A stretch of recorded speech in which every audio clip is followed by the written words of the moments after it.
এত কম খরচে এমন প্রফেশনাল বেসনের লাড্ডু আপনি কি আগে খেয়েছেন? আজ আমি আপনাদের দেখাবো এমন একটা পদ্ধতি যেটা অনুসরণ করলে বাড়িতেই পাবেন একদম দোকানের মতো স্বাদ। তাই ভিডিওটা শেষ পর্যন্ত দেখুন, কারণ একটি ছোট্ট কৌশলই এই লাড্ডুকে করে তুলবে একদম পারফেক্ট দোকানের মতো। নমস্কার বন্ধুরা, আপনারা নিশ্চয়ই অনেকেই দেখেছেন যে বেসনের বিভিন্ন ধরনের লাড্ডু তৈরি হয়, কিন্তু আজকে যেটা আমি দেখাবো এর থেকে সহজ লাড্ডু আপনি আর কোথাও পাবেন না। একদম ঘরোয়া উপকরণের মাধ্যমে এটা বানানো যায়, এমন কিছু দামি উপকরণ কিন্তু লাগে না।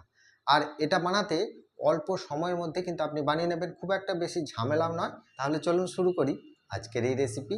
লাড্ডুর যে প্রসেসটা আছে এটা আমি একদম আপনাদেরকে স্টেপ বাই স্টেপ দেখাচ্ছি। তার জন্য দেখুন আমি এখানে একটা বাটি নিয়েছি, তো এই বাটিতে আমি কিভাবে কি করছি সেটাই একবার দেখুন। তাহলে এই লাড্ডুটা বানানোর জন্য সবার প্রথমে লাগছে এখানে বেসন। আমি এখানে 2 কাপ মেজারিং কাপে মেপে বেসনটা নিচ্ছি। আপনারা চাইলে ওজন করেও নিতে পারেন। এই বেসনটা সাধারণত 250 গ্রামের মধ্যেই হবে। আর এই বেসনটাকে একটু চেলে নেবেন, কারণ দেখুন এই রকম যে ডেলা ডেলাগুলো থাকে সেগুলোকে ভেঙে নিলে কোয়ালিটিটা ভালো হবে। তার জন্য আমি এখানে দিয়ে দিচ্ছি।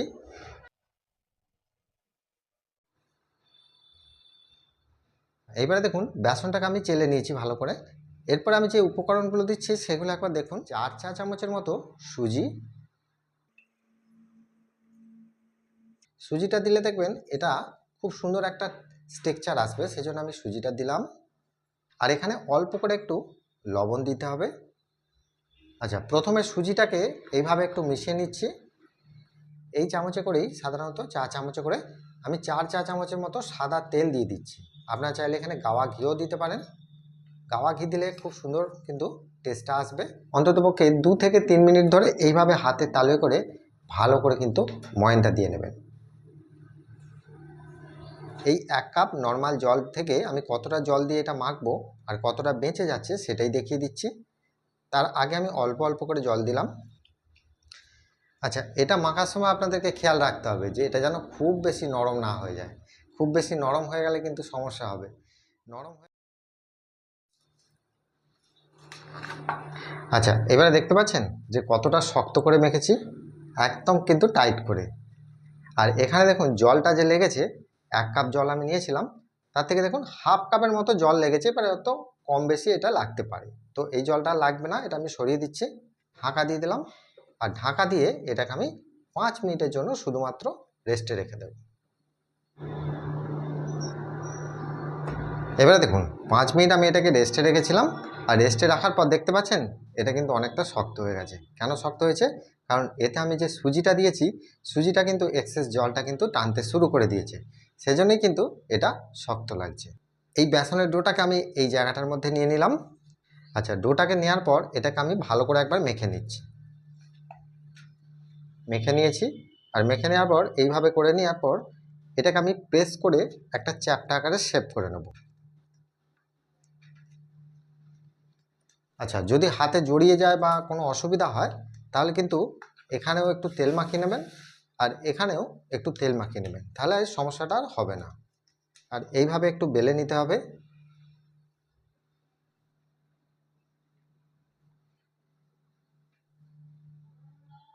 এখানে মোটা বা পাতলা এটার কোনো ব্যাপার নেই, মিডিয়ামভাবে বেলে নিলেই হবে। এটাকে আমি পিস করে নিচ্ছি। তবে এখানে ছুরির গায়ে যদি জড়িয়ে যায় একটু তেলটা মাখিয়ে নেবেন।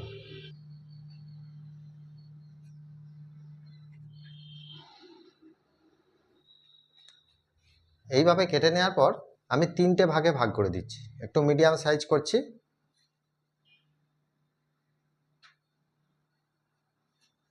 দেখুন এখানে আমার একদম কাঠি ভাজাগুলো রেডি হয়ে গেছে, দেখতে পাচ্ছেন।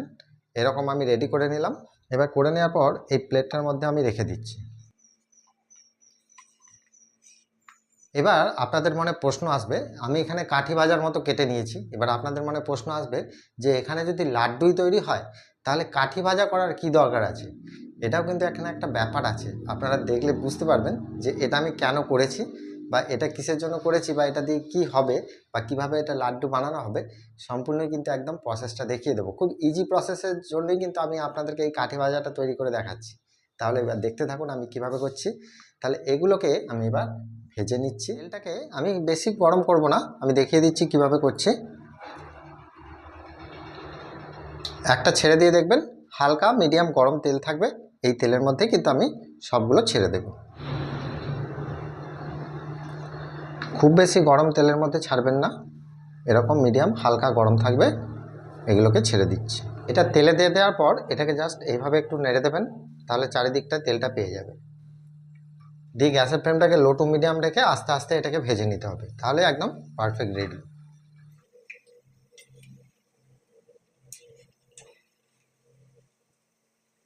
দেখুন এটা কিন্তু খুব সুন্দর লাল লাল হয়ে গেছে, আর এখানে ভাজার দরকার নেই। এবার এটাকে আমি তেল থেকে তুলে নেব।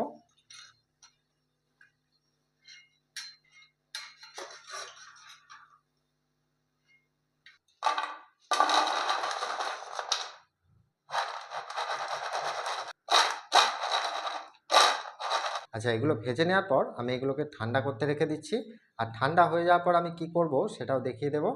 এই লাড্ডুটা বানানোর জন্য এখানে কিন্তু একটা চিনির পাক তৈরি করতে হবে। তো চিনির পাকটা কিন্তু এখানে অনেকটাই গুরুত্বপূর্ণ, এই জায়গাটা একটু মন দিয়ে দেখবেন, কারণ দেখুন চিনির পাকটা যদি সঠিকভাবে না হয় তাহলে কিন্তু লাড্ডুর যে কোয়ালিটিটা সেটা কিন্তু একদম পারফেক্ট দোকানের মতো আসবে না। তো আজকে আমি সেই পারফেক্ট রেসিপিটাই দেখাবো। আমি এখানে দেখুন মেজারিং কাপে 1 কাপ চিনি নিয়েছি, মানে 2 কাপ যেহেতু বেসন নিয়েছিলাম সেই হিসাব অনুযায়ী 1 কাপ চিনি নিয়েছি। এই হিসাবটাই কিন্তু লাগে, এর থেকে বেশি কিন্তু চিনি লাগে না। আচ্ছা, এখানে দেখুন এই চিনির রসটা তৈরি করে নেওয়ার জন্য বা পাকটা তৈরি করে নেওয়ার জন্য 1 কাপ চিনির জন্য হাফ কাপ জল লাগবে, এর থেকে বেশি জল দেওয়ার দরকার নেই, কারণ রসটাকে আমাদেরকে একটু পাক করতে হবে বা মোটা করতে হবে। সেজন্য হাফ কাপ জল আমি এখানে দিয়ে দিলাম। এবার দেখুন চিনি আর জলটা গুলে খুব সুন্দর একটা রস তৈরি হয়ে গেছে, আর রসটা কিন্তু অনেকক্ষণ ফুটেও গেছে। 2 থেকে 3 মিনিট ফুটে গেলেই দেখবেন যে রসটা কিন্তু এখানে পারফেক্ট হয়ে গেছে। আর সেটা বোঝার জন্য রসটা যে পাকটা সেটা ধরার জন্য এখান থেকে চিটটা শুধু দেখে নিতে হবে কীরকম আছে, এরকমভাবে হাতে করে নেবেন। নেবার পর এরকম জাস্ট দেখবেন, এখনও কিন্তু একটু বাকি আছে, রসটা মোটা হয়েই গেছে, আর একটু জাস্ট বাকি আছে, মানে একটা হালকা একতারে শিরা এলেই এটা একদম পারফেক্ট রেডি হয়ে যাবে। সেজন্য আমি আর একটু অল্প করে ফুটিয়ে নেব, তাহলেই হয়ে যাবে। এবারে দেখুন গ্যাসের ফ্লেমটা আমি অফ করে দিয়েছি, আর এখানে যে চিনির রসের পাকটা সেটা একবার দেখিয়ে দিই। পাকটা আমার এখন পারফেক্ট রেডি হয়ে গেছে। দেখুন রসটা কিন্তু আগের থেকে অনেকটা মোটা হয়ে গেছে, দেখতে পাচ্ছেন। এবারে হাতে করে একটু নিচ্ছি, হাতে করে নিয়ে কি বুঝতে পাচ্ছেন যে এখানে কিন্তু একতারের শিরাটা হালকা এসে গেছে, দেখতেই পাচ্ছেন। এইরকম একটু হালকা একতারের শিরা এলে তখনই কিন্তু নামিয়ে দেবো, এর থেকে বেশি স্ট্রং একতারের শিরাটা করবেন না, স্ট্রং করলে কিন্তু খুব তাড়াতাড়ি এটা জমে যাবে। তাহলে রসটা আমাদের এখানে পারফেক্ট রেডি, আর রসটাকে আমি একটু হালকা ঠান্ডা করে নেবো, তার জন্য আমি এখানে এটা রেখে দিলাম। এটা আমার সম্পূর্ণ এখানে ঠান্ডা হয়ে গেছে, আর ঠান্ডা হয়ে যাওয়ার পর এই যে মিক্সিতে আমি কিন্তু অল্প অল্প করে দিয়ে এটাকে জাস্ট গুঁড়ো করে নেব। এইভাবে দিয়ে এটাকে আমি গুঁড়ো করে এনে আপনাদেরকে দেখাবো। তবে এই কাঠি ভাজাগুলো সম্পূর্ণ ঠান্ডা হয়ে গেলে গুঁড়ো করবেন, নাহলে কিন্তু নরম হয়ে যাওয়ার সম্ভাবনা থাকে। আর সবথেকে বড় কথা কি, এতটাই খাস্তা মুচমুচে হয়েছে, একদম মচমচে টাইপের হয়েছে। এটা কিন্তু খেতে খুব সুন্দর লাগছে, দেখুন খেতে বেশ সুন্দর টেস্ট, নুনটা দেওয়া আছে বলে আরও টেস্টফুল লাগছে। এটা এমনিও খাওয়া যাবে, ভালো লাগবে খেতে।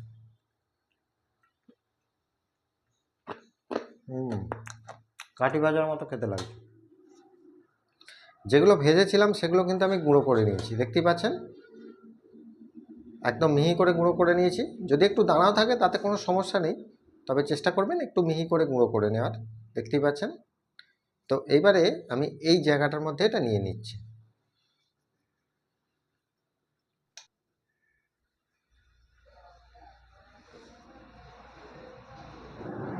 এর মধ্যিখানে একটু আমি গ্যাপ করে নিচ্ছি।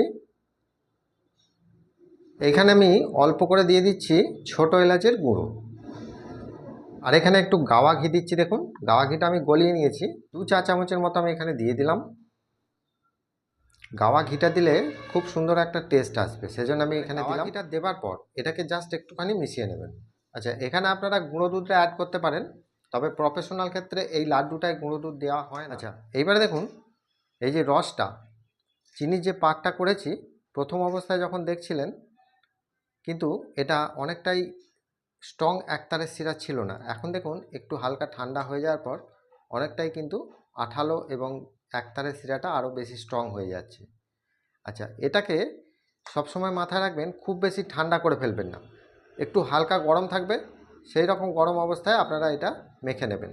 তো এখান থেকে আমি প্রথমে অল্প অল্প করে একটুখানি করে রস নিচ্ছি। দেখুন, প্রথমে 1 চাটু নিলাম, নেওয়ার পর এইটার মধ্যে আমি দিয়ে দিচ্ছি।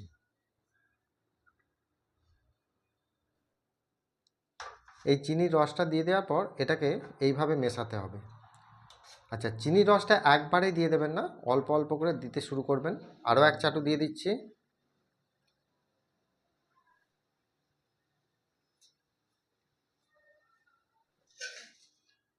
তো আমি এখানে দিয়ে দিচ্ছি।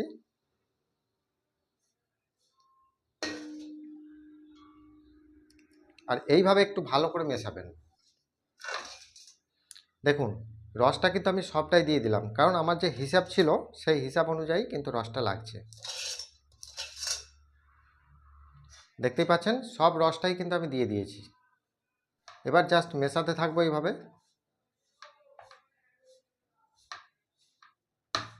এবারে দেখুন, এটা কিন্তু আমার মাখা হয়ে গেছে। এটার অরিজিনাল ফ্লেভার আনার জন্য এখানে দিতে হবে জায়ফল।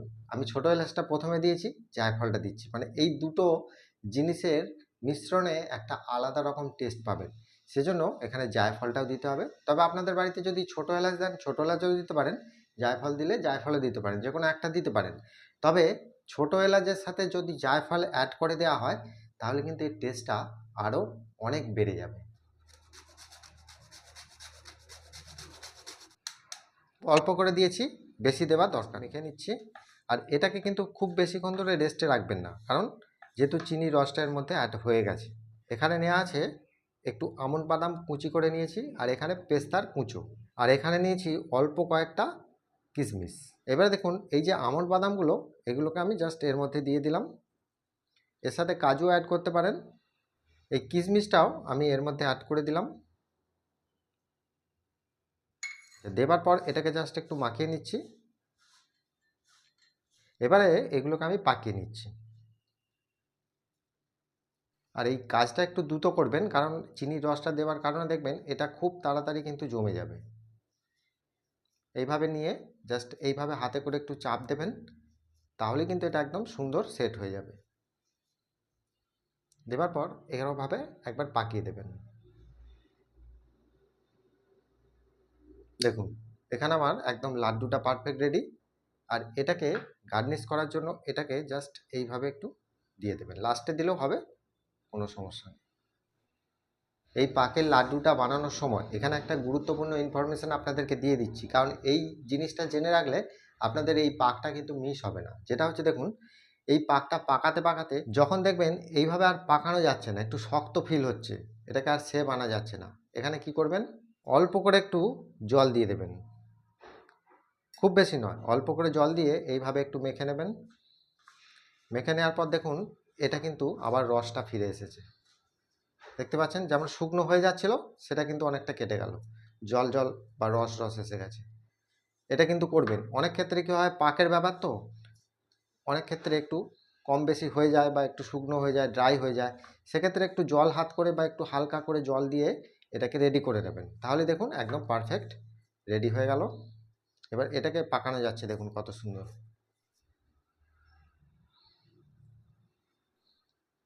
দেখতেই পাচ্ছেন, এটা প্রথম অবস্থায় একটু নরম লাগবে, কিন্তু এটা যখন একদম টেনে যাবে দেখবেন একদম শক্ত হয়ে যাবে। আমার সবগুলো কিন্তু তৈরি হয়ে গেছে।